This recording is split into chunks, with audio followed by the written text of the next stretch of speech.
Hello friends, few simple words பார்ப்போம். நல்லது அச்சா, குட். மிகவும் நல்லது பகுத் அச்சா.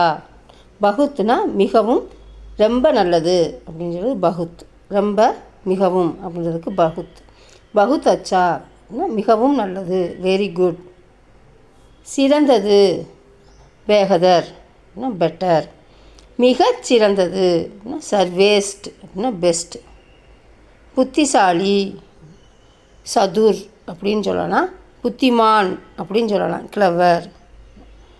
மிகவும் புத்திசாலி அப்படின்னா கோசியார் அப்படின்னா ஸ்மார்ட், மிகவும் புத்திசாலி. நல்லவர் அச்சா ஆத்மி, அதவே அச்சா வியக்தி அப்படின்னு சொல்லலாம், குட் பர்சன். மிகவும் நல்லவர் பகுத் அச்சா வியக்தி, வெரி குட் பர்சன். பாய்.